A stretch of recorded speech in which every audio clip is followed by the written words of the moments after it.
بسم اللہ الرحمن الرحیم۔ مولانا جلال الدین رومی رحمۃ اللہ علیہ۔ مولانا جلال الدین رومی 6 ربیع الاول 604 ہجری 30 ستمبر 1207 کو قدیم اور تاریخی شہر بلخ افغانستان میں پیدا ہوئے۔ ان دنوں اس علاقے کو خراسان کہا جاتا تھا، جبکہ یہاں تاجک نسل کی اکثریت تھی، اس لیے بعض سوانح نگاروں نے انہیں تاجک قرار دیتے ہوئے علاقے کو تاجکستان بھی تحریر کیا ہے۔ تاہم محققین متفق ہیں کہ آپ کا والد کی جانب سے سلسلہ نسب حضرت سیدنا ابو بکر صدیق رضی اللہ تعالیٰ عنہ سے ملتا ہے۔ آپ کا خاندان اس خطے میں خراسان کی فتح کے موقع پر آباد ہوا تھا۔ آپ کی دادی خوارزم شاہی خاندان سے تعلق رکھتی تھی، البتہ اس پر اختلاف ہے کہ وہ کس کی صاحبزادی تھی۔ نانی کے متعلق روایت ہے کہ وہ شمس الائمہ سرخی کی بیٹی تھی۔ آپ کا نام محمد تھا، جبکہ جلال الدین، خداوندگار، مولانا رومی اور مولانا روم کے نام سے مشہور ہوئے۔ آپ اپنے والدین کی تیسری اولاد تھے۔ سب سے بڑی بہن فاطمہ اور پھر بھائی علاء الدین تھے۔ والد شیخ بہاؤالدین ولد اپنے زمانے کے ایک بلند پایہ عالم اور صوفی بزرگ تھے۔ مولانا جلال الدین کے والد شیخ بہاؤالدین ولد بہت بڑے عالم دین اور صاحب روحانیت تھے۔ علمی بلندی کے سبب انہیں سلطان العلماء کہا جاتا تھا۔ روایت ہے کہ ایک رات 300 علماء خواب میں نبی کریم صلی اللہ علیہ وسلم کی زیارت سے مشرف ہوئے، جس میں شیخ بہاؤالدین کو سلطان العلماء کے خطاب سے نوازا گیا۔ صبح ہوئی تو ہر عالم یہ خواب بتانے کے لیے بہاؤالدین کی جانب چل پڑا۔ یوں وہاں 300 علماء جمع ہو گئے، جبکہ اسی رات خود شیخ بہاؤالدین نے بھی ایک ایسا ہی خواب دیکھا تھا، تو انہوں نے علماء کے کچھ کہنے سے قبل ہی اپنا خواب بیان کر دیا۔ اس کے بعد سے سلطان العلماء کا لقب ان کے نام کا حصہ بن گیا۔ آپ اپنے علاقے کے بہت بڑے عالم دین تھے کہ لوگ علمی اور روحانی رہنمائی کے لیے ان کی طرف رجوع کرتے، جس کے سبب سلطان خوارزم شاہ انہیں اپنے اقتدار کے لیے خطرہ سمجھنے لگا، حالانکہ وہ آپ کا معتقد بھی تھا۔ بعض افراد نے بھی اسے بھڑکانے میں پورا کردار ادا کیا۔ اس پر شیخ بہاؤالدین نے بلخ چھوڑنے کا فیصلہ کیا تو ملک میں ہنگامہ برپا ہو گیا۔ ان حالات میں آپ بادشاہ کی درخواست پر خاموشی سے وہاں سے نئی منزل کی جانب روانہ ہو گئے۔ 5 سالہ جلال الدین بھی اس قافلے کا حصہ تھا۔ ایک رائے یہ بھی ہے کہ انہوں نے تارتاریوں کی یلغار کے سبب بلخ چھوڑنے کا فیصلہ کیا تھا، جسے 5-6 سال بعد یعنی 617 ہجری میں چنگیز خان نے تباہ و برباد کر دیا تھا۔ بہرحال جب وہ نیشاپور ایران پہنچے تو معروف صوفی بزرگ حضرت فرید الدین عطار سے ملاقات ہوئی، جس کے دوران انہوں نے جلال الدین کی اعلیٰ مقام کی پیش گوئی کرتے ہوئے شیخ بہاؤالدین کو ان کا خاص خیال رکھنے کا کہا اور اپنی کتاب اسرار نامہ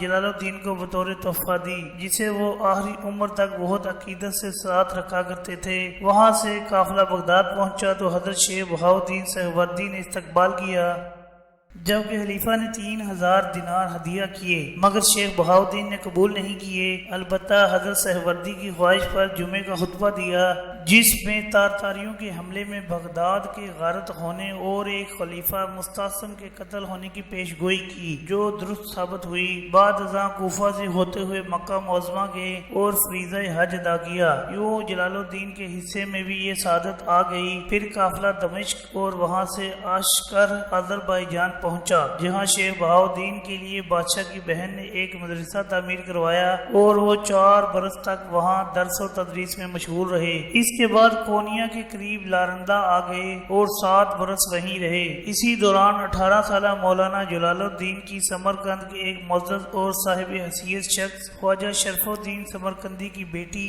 گوہر خاتون سے شادی ہوئی۔ جب سلطان علاء الدین کی کا بعد کو شیخ بہاؤالدین کے لارندہ میں قیام کی اطلاع ملی تو انہوں نے وہاں کے گورنر کو ایک خط لکھا، جس میں نہ بتانے پر ان کو سخت سرزنش کی اور حکم دیا کہ شیخ کے کونیا آنے کے انتظامات کیے جائیں، جبکہ شیخ بہاؤالدین سے بھی کونیا منتقل ہونے کی درخواست کی، جس پر وہ اہل خانہ اور دیگر ہمراہیوں کے ساتھ کونیا پہنچے تو بادشاہ استقبال کے لیے محل سے باہر آیا۔ یہاں آپ کے لیے ایک بڑا مدرسہ بنایا گیا اور اخراجات کے لیے جائیداد بھی وقف کی گئی۔ تاہم شیخ بہاؤالدین 2 سال بعد ہی 80 برس کی عمر میں انتقال کر گئے۔ مولانا جلال الدین رومی ایک عظیم المرتبت والد کے زیر سایہ جوان ہوئے۔ فرمایا کرتے تھے اگر میرے والد چند برس اور زندہ رہتے تو میں شمس تبریز کا محتاج نہ ہوتا۔ مولانا رومی نے ابتدائی تعلیم اپنے والد شیخ بہاؤالدین سے حاصل کی، پھر سید برہان الدین ترمذی کے سامنے زانوِ تلمذ طے کیے جو ان کے والد کے خلیفہ اور ممتاز عالم دین تھے۔ والد کا انتقال ہوا تو 24 برس کے تھے، مگر حصول علم کا شوق بھی باقی تھا، لہٰذا اس دور کے ایک بڑے علمی مرکز دمشق چلے گئے۔ وہاں محی الدین ابن عربی، شیخ سعد الدین ہموئی اور شیخ صدر الدین کونوی وغیرہ سے بھی صحبتیں رہیں۔ حلب اور دمشق کے علماء سے تفسیر، حدیث اور فقہ کا درس لیا اور اس علمی کمال کو پہنچے کہ مشکل سے مسائل کے حل کے لیے آپ ہی کی طرف رجوع کیا جاتا۔ ابھی تعلیم کا سلسلہ جاری ہی تھا کہ ان کے استاد اور والد کے خلیفہ سید برہان الدین نے انہیں کونیا بلوا لیا تاکہ وہ والد کی مسند پر جلوہ افروز ہوں اور مدرسے کا نظم و نسق سنبھالیں۔ انہوں نے 9 برس تک مولانا رومی کی روحانی تربیت بھی کی۔ مولانا جلال الدین رومی بہت بڑے عالم دین، بے مثال فقیہ، مدرس اور اعلیٰ پائے کے خطیب تھے۔ ان کے مدرسے میں 400 سے زائد طلبہ زیر تعلیم تھے، جبکہ وہ دیگر مدارس میں بھی درس دیا کرتے تھے۔ یہ وہ زمانہ تھا جب تاتاریوں کے حملے کے سبب علماء اور صوفیہ کی ایک بڑی تعداد کونیا کا رخ کر رہی تھی اور یہ شہر ایک علمی مرکز کا روپ دھار چکا تھا، مگر ان علماء میں مولانا جلال الدین کی ایک الگ ہی شان تھی۔ وہ بڑے ٹھاٹ باٹ سے رہا کرتے، جب مدرسے سے نکلتے تو طلبہ اور عمراء انہیں گھیرے ہوتے، لوگ فتویٰ کے لیے ان کی طرف رجوع کرتے، بادشاہ اور عمراء تک رسائی تھی اور وہ ان کے پاس حاضری کو اپنے لیے سعادت سمجھتے۔ مناظروں میں کوئی ان کے سامنے ٹھہر نہ پاتا، نیز عوامی اعتماد سے بھی خطاب کیا کرتے جس کی بہت شہرت تھی۔ تقریباً 12-15 سال تک درس و تدریس کا یہ سلسلہ جاری رہا، مگر پھر ایک روز زندگی نے ایسا پلٹا کھایا کہ مولانا جلال الدین رومی مولانا روم بن گئے۔ خود فرماتے ہیں مولوی ہرگز نہ شد مولائے روم تا غلام شمس تبریز نہ شد، یعنی میں کبھی مولائے روم نہ بن سکتا جب تک شمس تبریز کا غلام نہ ہوا یوں کہ ایک روز ایک مجذوب صرف شخص سے ان کی ملاقات ہوئی جس نے انہیں اپنا اسیر بنا لیا، اور پھر مولانا روم کی زندگی کا ایک نیا باب شروع ہوا اور یہی وہ باب ہے جس نے انہیں دائمی شہرت بخشی۔ یہ اس وقت کی بات ہے جب وہ 40 برس کے تھے۔ اس سلسلے میں مختلف روایات بیان کی جاتی ہیں۔ کہا جاتا ہے کہ ایک روز مدرسے میں تالاب کے کنارے طلبہ کو درس دے رہے تھے کہ ایک مرد قلندر وہاں آیا اور پوچھا این چیز یہ کیا ہے؟ مولانا نے جواب دیا علم است کے تو نمی دانی، یعنی یہ وہ علم ہے جو تم نہیں جانتے۔ یہ سنتے ہی اس مجذوب نے آؤ دیکھا نہ تاؤ کتابیں اٹھائیں اور پانی سے بھرے تالاب میں پھینک دیں۔ اس زمانے میں ہاتھ سے کتابیں لکھی جاتی تھیں اور نسخے بہت مشکل سے ملتے تھے، لہٰذا کتابیں پانی میں گھلتے دیکھ کر غم و غصے سے سب کا برا حال ہو گیا۔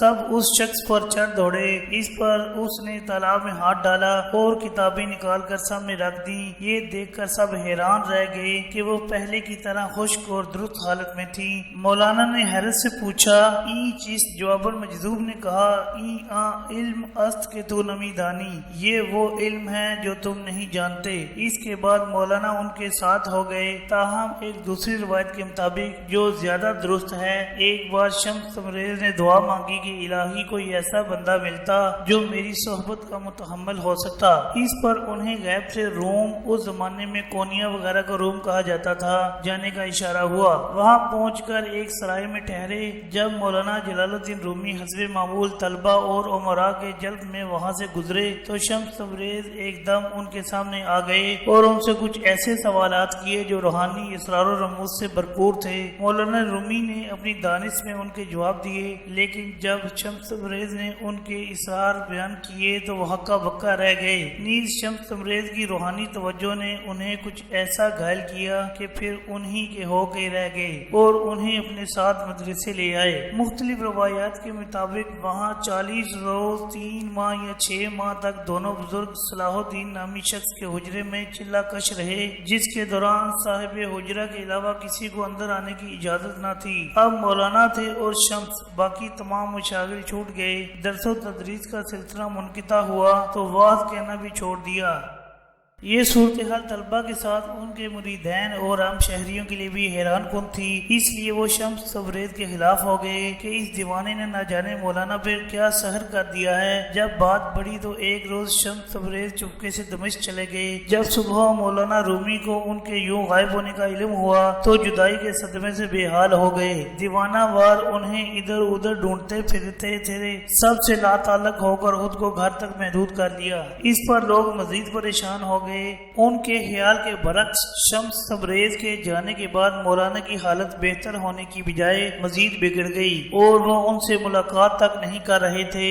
اس پر انہوں نے مولانا سے معافی مانگی، جبکہ اسی دوران یہ معلوم ہو گیا کہ شمس تبریز دمشق میں ہیں، لہذا مولانا رومی نے اپنے بیٹے سلطان ولد کو وہاں بھیجا اور وہ انہیں اپنے ساتھ کونیاں لے آئے۔ اب بھی مولانا جلال الدین رومی سارے کام کاج چھوڑ کر ان کے ہی آگے پیچھے رہتے، ہر وقت ان ہی کا دم بھرتے۔ کچھ دنوں بعد شمس تبریز کی شادی ہو گئی اور مولانا نے اپنے گھر کے قریب ہی ان کی رہائش کا انتظام کر دیا۔ معاملات ٹھیک چل رہے تھے، مگر پھر مولانا کے چھوٹے بیٹے علاؤ الدین اور شمس تبریز کے درمیان گھر کے قریب سے گزرنے کے معاملے پر تنازع شروع ہو گیا۔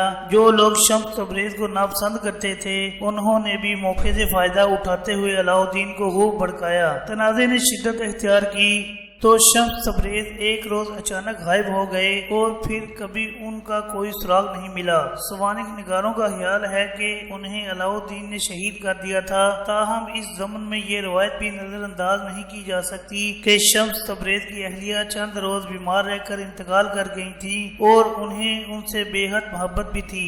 اسی سبب وہ شکستہ دل لیے کہیں چلے گئے، جبکہ روحانی حلقوں میں یہ بھی رائے ہے کہ انہیں جو کام تفویض ہوا تھا کیونکہ وہ مکمل ہو گیا تھا، یعنی مولانا کی تربیت کا، اس لیے وہ وہاں سے چلے گئے۔ واللہ عالم بالصواب۔ بہرکیف شمس تبریز کے یوں غائب ہونے پر مولانا رومی کی حالت ایک بار پھر غیر ہو گئی۔ انہوں نے مرشد کی تلاش شروع کر دی۔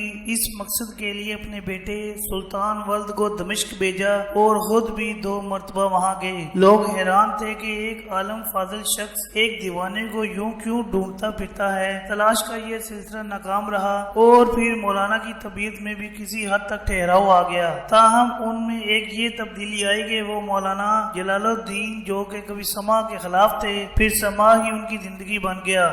خود اشعار کہتے اور دوسروں سے بھی سنتے، جوش جذبات میں اٹھ کھڑے ہوتے اور جھومنے لگتے۔ آج کل ان کے مریدین جو مخصوص رقص کرتے ہیں وہ انہی کی پیروی ہے، تاہم یہ بات یہاں واضح کر رہے کہ مولانا رومی اس حالت میں بھی باقاعدگی سے نماز ادا کرتے اور خادمین کو بھی یہ ہدایت تھی کہ وہ خواہ کسی بھی حال میں ہوں، جب کوئی فتویٰ لینے آئے تو انہیں فوراً متوجہ کیا جائے۔ خادمین قلم دوا ساز رکھتے اور جو ہی کوئی فتویٰ لینے آتا مولانا اس کا جواب لکھوا دیتے۔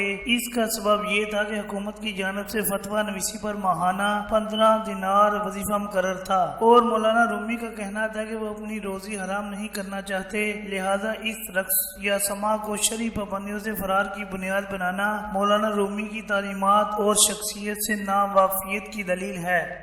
گو کہ مولانا جلال الدین رومی پہلے بھی روحانی علوم سے بے حد تک آشنا تھے۔ انہوں نے اپنے والد اور سید برہان الدین سے روحانی تربیت لی تھی، مگر شمس تبریز نے انہیں عشق و مستی کی ایک نئی دنیا کی سیر کروائی۔ بقول مولانا علی میاں ندوی مولانا روم کے حالات سے ظاہر ہوتا ہے کہ انہوں نے پرجوش طبیعت پائی تھی۔ عشق ان کی فطرت میں کوٹ کوٹ کر بھرا ہوا تھا۔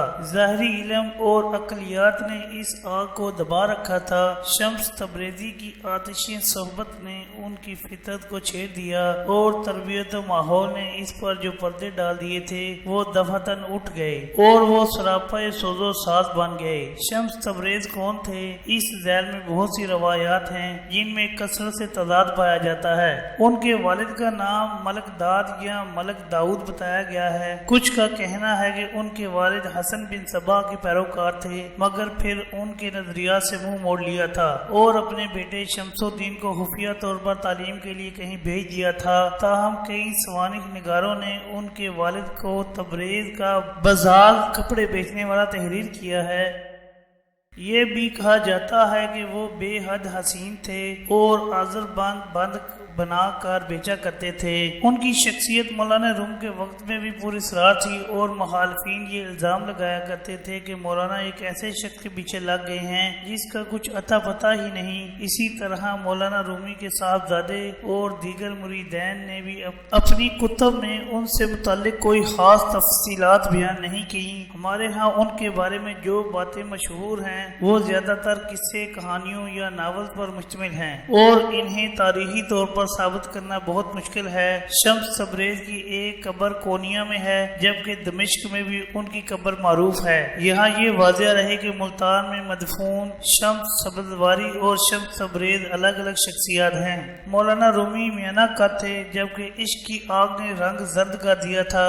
بیوی بچوں کا بہت خیال کرتے، بیٹی سے بہت محبت تھی۔ جب ملنے آتی تو بہت عزت سے پیش آتے، دور ہوتی تو ہاتھ لکھ کر خیر خیریت پوچھتے، بچوں کے ساتھ بچے بن جاتے اور ان کے ساتھ کھیل کود کرتے۔ ایک بار کسی محلے سے گزر رہے تھے کہ بچے دیکھ کر ان کی طرف دوڑ پڑے اور ان سے لپٹ گئے۔ ایک بچے نے دور سے آواز لگائی، مولانا جی ذرا ٹھہریے گا، میں بھی آ رہا ہوں۔ اس پر آپ اس وقت تک وہاں کھڑے رہے جب تک بچہ نہ آ گیا۔ ان کی شفقت انسانوں ہی تک محدود نہیں تھی۔ ایک بار مریدین کے ساتھ کہیں جا رہے تھے کہ راستے میں ایک کتا سویا ہوا دیکھا جس کی وجہ سے راستہ بند ہو گیا تھا۔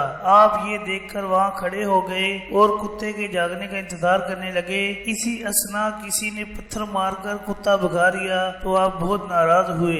اسی طرح ایک روز ایک شخص کو کچھ پیسے دے کر بازار سے مٹھائی منگوائی اور ایک کونے میں موجود کتیا اور اس کے 7 بچوں کے سامنے یہ کہتے ہوئے رکھ دی، بیچاری کئی روز سے بھوکی ہے اور بچوں کی وجہ سے کہیں جا بھی نہیں رہی۔ صلح جو طبیعت پائی تھی، کسی سے لڑتے جھگڑتے اور نہ کسی کو لڑتے دیکھ سکتے تھے۔ ایک بار کہیں جا رہے تھے، 2 افراد کو لڑتے دیکھا۔ ایک نے دوسرے کو کہا، ملعون تو ایک کہے گا تو مجھ سے 1000 سنے گا۔ مولانا نے آگے بڑھ کر فرمایا، جو کچھ کہنا ہے مجھے کہہ لو، 1000 کہو گے تو ایک بھی نہ سنو گے۔ پھر دونوں میں صلح کروا دی۔ فرمایا کرتے تھے، بعض افراد خاک کی مانند ہیں اور بعض پانی کی طرح، جب دونوں ملتے ہیں تب ہی پھول اور پھل پیدا ہوتے ہیں، لہذا الگ الگ صفات رکھنے والوں کو مل جل کر رہنا چاہیے۔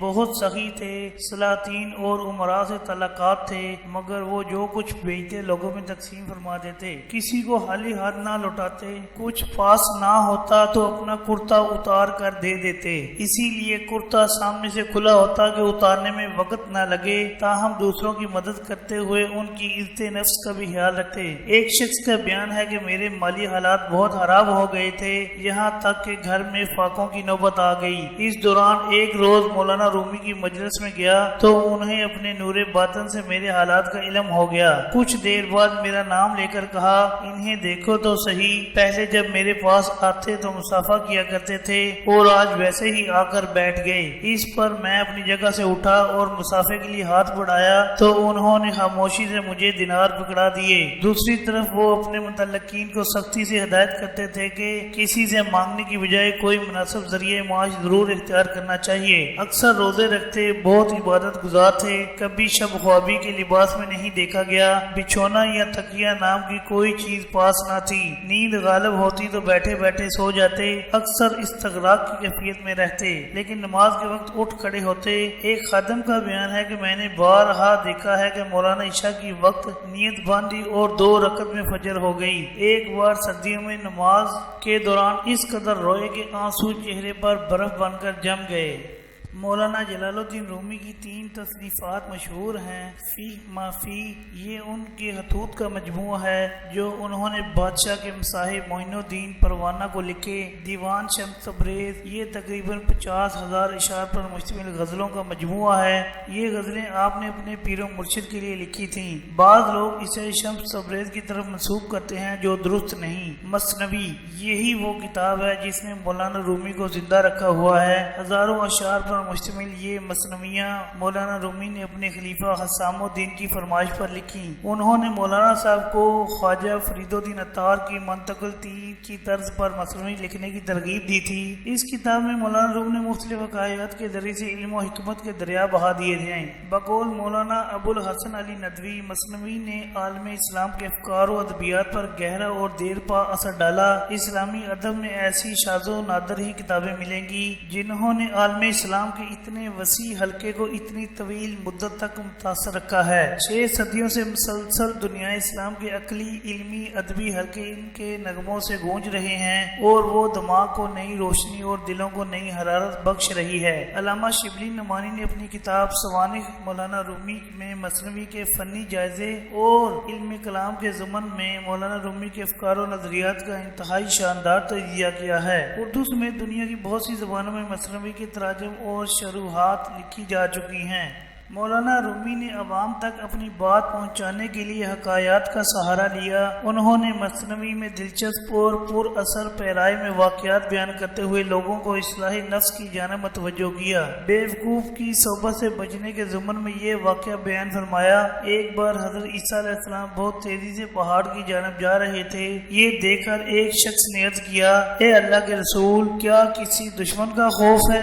آپ نے فرمایا، میں ایک احمق آدمی سے بھاگ رہا ہوں، تم میری راہ کی رکاوٹ نہ بنو۔ اس پر اس شخص نے حیرت سے کہا، مگر آپ تو اللہ کے حکم سے مردوں کو زندہ کر دیتے ہیں، آپ کی برکت سے اندھے اور بہرے شفا پاتے ہیں۔ آپ نے فرمایا، ہاں ایسا ہی ہے، میں نے اسم اعظم اندھوں اور بہروں پر پڑھا تو وہ شفا یاب ہوئے، پہاڑوں پر پڑھا تو وہ ہٹ گئے، مردوں پر پڑھا وہ جی اٹھے۔ لیکن وہی اسم اعظم احمق پر لاکھوں بار پڑھا لیکن اس پر کچھ اثر نہ ہوا کہ حماقت کی بیماری خدائی قہر ہے۔ ایک اور خوبصورت حکایت ملاحظہ فرمائیں۔ ایک بار شیر، بھیڑیے اور لومڑی نے مل کر نیل گائے، جنگلی بکرے اور خرگوش کا شکار کیا۔ شیر نے دیکھا کہ بھیڑیا اور لومڑی بھی اس شکار میں حصہ چاہتے ہیں، لہذا اس نے بھیڑیے کو کہا، تم انصاف سے تقسیم کر دو۔